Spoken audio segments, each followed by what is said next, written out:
MP board के कक्षा 12वीं के सभी विद्यार्थी ध्यान दें। आज की इस क्लास में इतिहास का प्रश्न पत्र हम कंप्लीट करेंगे। 22 जनवरी के दिन आपका जो पेपर रहेगा इतिहास का प्री बोर्ड परीक्षा जो आपकी होगी उसके लिए इतिहास के कुछ ऐसे प्रश्नों को हम पढ़ेंगे जो आपको 80 में से 70 अंक दिलवाने में काफ़ी मदद करेंगे। तो आप पूरे प्रश्नों को कंप्लीट ज़रूर करें।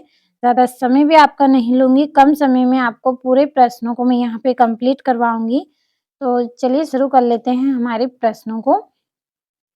तो ये आपके निर्देशांक हैं हिंदी, इंग्लिश दोनों में और दोनों क्लास के बच्चों के लिए आपका पेपर है। पहला प्रश्न है सही विकल्प चुनकर लिखिए। तो पहला है हड़प्पा सभ्यता की मोहर किस पत्थर से बनाई जाती थी? तो किस पत्थर से बनाई जाती थी? सेल खड़ी। ये द वाला ही इसका सही रहेगा। अगला है प्रसिद्ध प्रयाग प्रास्ती की रचना किसने की थी? तो इसका आंसर आएगा हरिसेन। अगला है बी.वी. लाल कौन थे? तो बी.वी. लाल कौन थे? पुरातात्वविद रहेगा इसका आंसर, पुरातात्वविद थे। और सुत्त पिटक किस धर्म का ग्रंथ है? तो ये किस धर्म का ग्रंथ है? बौद्ध धर्म का ग्रंथ है। अगला है एक आरंभिक विधि यात्री किसे कहा गया है? तो किसे कहा गया है? इन बबूता को। छठा है बंगाल में स्तरमारी बंदोबस्त व्यवस्था लागू हुई। तो कब हुई थी? 1793 ईस्वी में। और यहाँ से हम टिक कर लेंगे। तो पहले का डी, दूसरे का रहेगा आपका ये हरिसेन, तीसरे का रहेगा ए, चौथे का रहेगा आपका ये सा वाला बुद्धिस्ट और पांचवा रहेगा आपका इन बबूता और अगला है इसका ये सी। अगला प्रश्न है आपका रिक्त स्थान की पूर्ति कीजिए।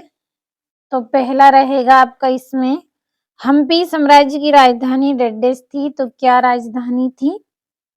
विजयनगर।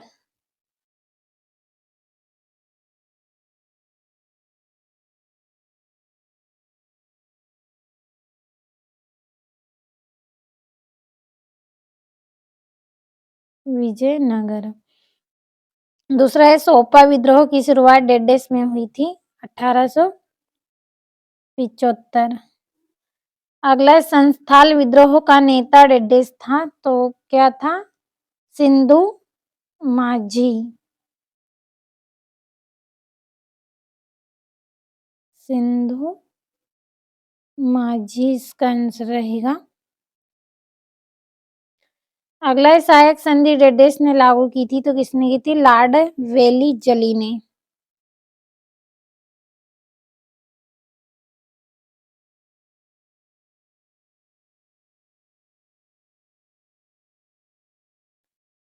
और खेड़ा किसान आंदोलन का नेतृत्व डेडेस ने किया था। किसने किया था? महात्मा गांधी व वल्लभ भाई पटेल ने।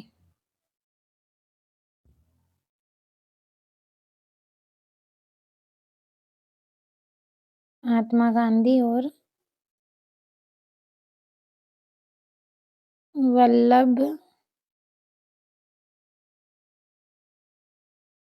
वल्लभ भाई पटेल। अगला है 13 दिसंबर 1946 को संविधान सभा के समक्ष डेडेस उद्देश्य प्रस्ताव प्रस्तुत किया गया था। जवाहरलाल नेहरू।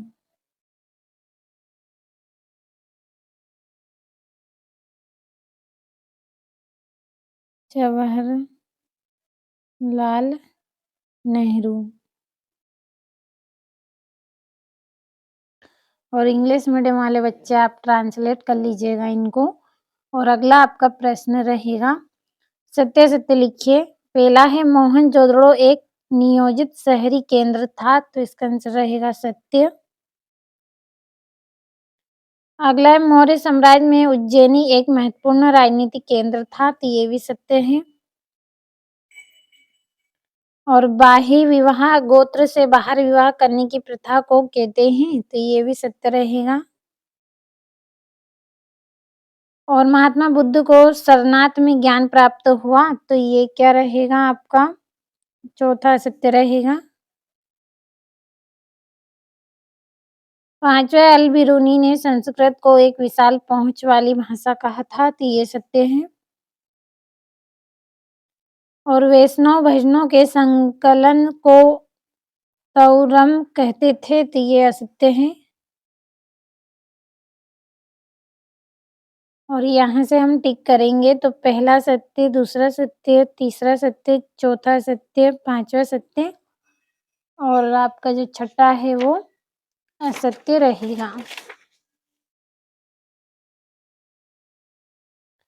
अगला आपका जो प्रश्न है, सही जोड़ी आपको बनानी है। पहली जोड़ी है कुंवर सिंह, तो कुंवर सिंह की जोड़ी रहेगी आपकी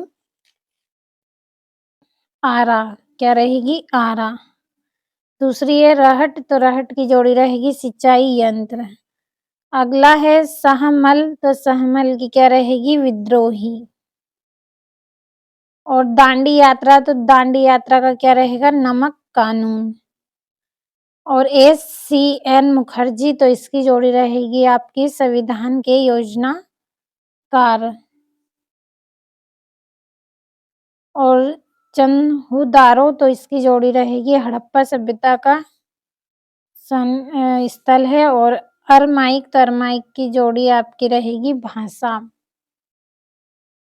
7 जोड़ियां हो गई आपकी। यहाँ से नंबर हम डाल लेंगे जोड़ियों पर।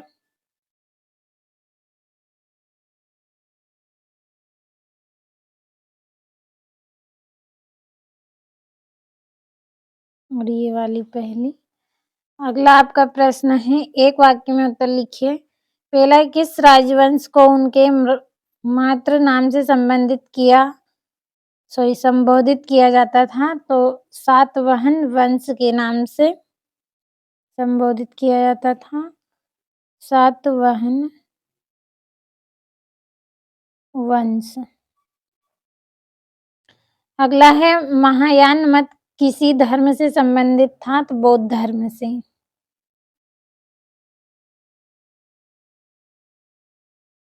अगला है, मुगल काल में हासिल किसे कहा जाता था? तो राजस्व से प्राप्त वसूली को हासिल कहते थे। तो इसका आंसर हम जल्दी से लिख लेंगे, राजस्व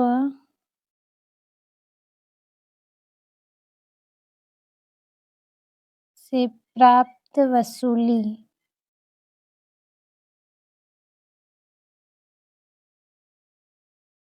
को हासिल कहते थे।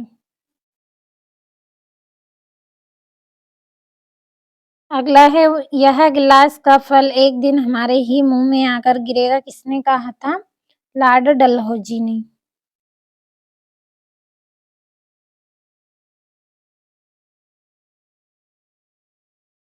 लॉर्ड डलहौजी ने कहा था। पांचवा है, गांधी जी ने किस गोलमेज सम्मेलन में भाग लिया था? तो इन्होंने दूसरे गोल्ड मेज सम्मेलन में भाग लिया था।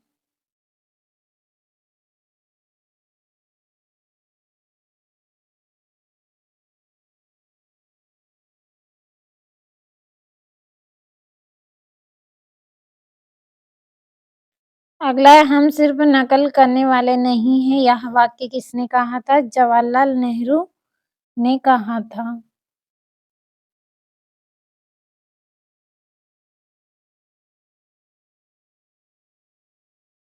अगला है, महात्मा गांधी दक्षिण अफ्रीका से भारत कब लौटे थे? 9 जनवरी 1915। 9 जनवरी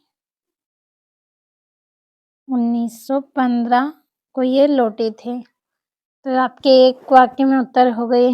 अगर आपको 70 अंक चाहिए तो पूरा पेपर आप कंप्लीट करें। और यहाँ से ये आपके 2-2 नंबर के प्रश्न हैं। और आपका 8वां प्रश्न है, महात्मा बुद्ध की प्रमुख 2 शिक्षाओं को लिखिए और लोक परंपरा किसे कहते हैं? और ये वीर शैव परंपरा क्या थी? गोपुरम से आप क्या समझते हैं? संस्थाल कौन थे? तो पूरे ऐसे प्रश्नों को मैंने आपको बताया है जो प्री बोर्ड एग्जाम में आपको 22 जनवरी के दिन देखने को मिलेंगे। कंप्लीट ज़रूर आप करें सभी को। 13वां है स्तंभमाररी बंदोबस्त क्या था? महारानी लक्ष्मीबाई ने अंग्रेजों के विरुद्ध क्यों विद्रोह किया? और रोलेट एक्ट एक लोकप्रिय कानून क्यों था? और ये यहाँ से अल बिरूनी कौन था? किताब उल हिंद में तत्कालीन भारतीय समाज के विषय में क्या वर्णन किया? और उद्देश्य प्रस्ताव को एक ऐतिहासिक प्रस्ताव क्यों कहा गया है? वर्णन आपको करना है। यदि आपको भरोसा हो तो आप पूरे प्रश्नों को कंप्लीट जरूर करें। इसी में से आपका पेपर रहेगा और मैं आपको लगातार वार्षिक परीक्षा की तैयारी भी करवा रही हूँ। चैनल पे मैंने बहुत सारे मॉडल पेपर के वीडियो बनाए हैं। यदि आप वार्षिक परीक्षा में अच्छी परसेंटेज बनाना चाहते हैं, 90% अगर आपको चाहिए, तो जितने भी मैंने वार्षिक परीक्षा के लिए मॉडल पेपर दिए हैं सभी को आप कंप्लीट करें। और प्री बोर्ड एग्जाम देने से पहले आप उन मॉडल पेपरों को एक बार पढ़ के जरूर जाएं।